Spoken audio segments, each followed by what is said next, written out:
Hey, what's up, everybody? It's Christian with Reaper Disc, and today we're going to talk about the Discraft ESP Zeus.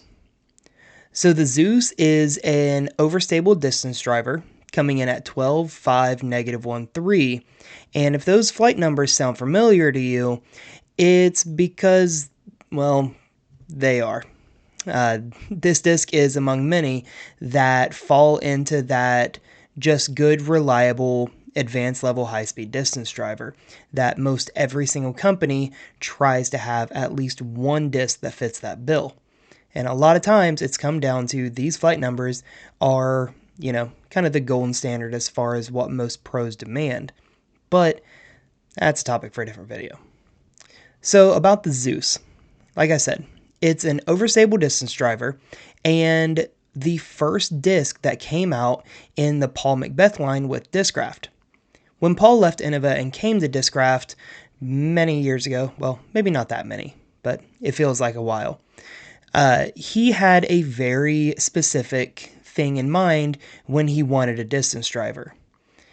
What he wanted was something that was a little straighter, with a little more glide than what the Force could offer him, and something that he could truly get a lot of distance out of without being too understable. Realistically, it was like he really wanted some of his destroyers to stay in the bag just with a new name, and that's what Discraft was able to deliver. The Zeus is, well, for most players, an overstable distance driver. However, if you have the arm, you're going to find this to be a nice hyzer flip distance driver that's going to eat up a lot of fairway distance and really start stretching out those distance numbers. So let's get down to how it flies. When I got this disc out and was throwing it in the practice field, it was pretty well shaping up to be that sort of flippy distance driver that still had a good reliable finish at the end. When I threw it flat, it had a very quick flip up to mild turnover, had a lot of forward progressing glide, and a fair amount of left to right movement before flattening out and having a really strong flex finish. The finish in this wasn't necessarily dumpy like something you would see on a Force. Instead, it had a little more forward push to it instead of just really hyzering and falling out of the sky.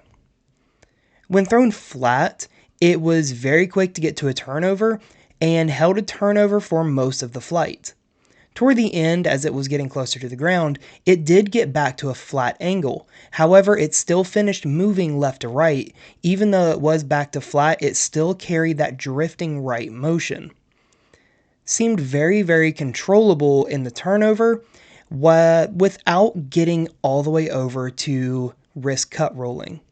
Instead, this seemed like one of those discs that you can rip hard and flat and count on it to just carry a lot of left to right drift.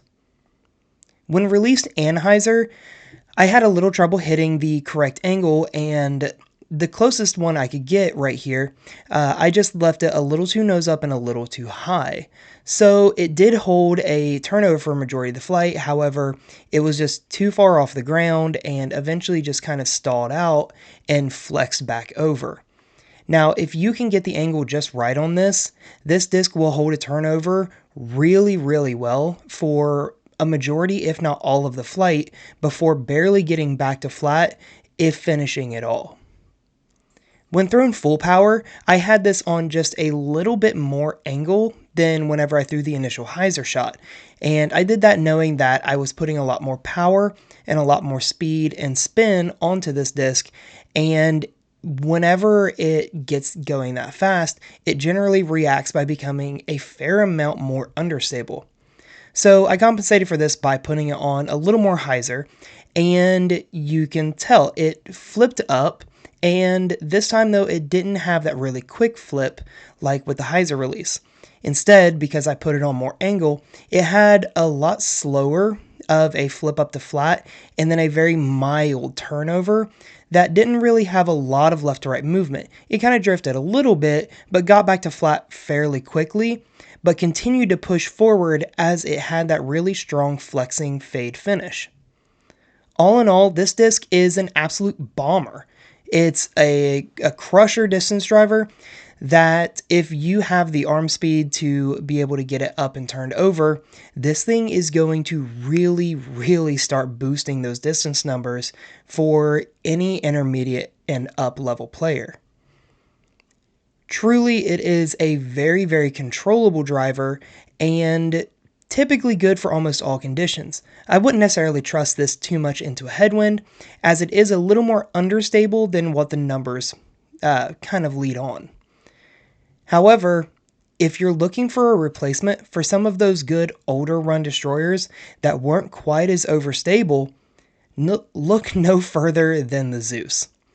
The Zeus was made to have that flight, and no matter the run that I've gotten, they're seemingly all flying just the way that I really liked my beat up destroyers to fly. Maybe even a little bit better, as these have what I think is just a touch more glide, giving you a little more distance. What do you guys think about the Zeus? Drop me a comment and let me know how you guys use it and what you think of the flight. If you want a Zeus for yourself, click on the link in the description of this video to head over to reaperdisc.com to get one there. Subscribe to the channel so you guys can be the first ones to know whenever we drop new content seemingly every day. Follow us on social media at ReaperDisc so you can keep up to date with all of our exclusive drops, restocks, and new releases.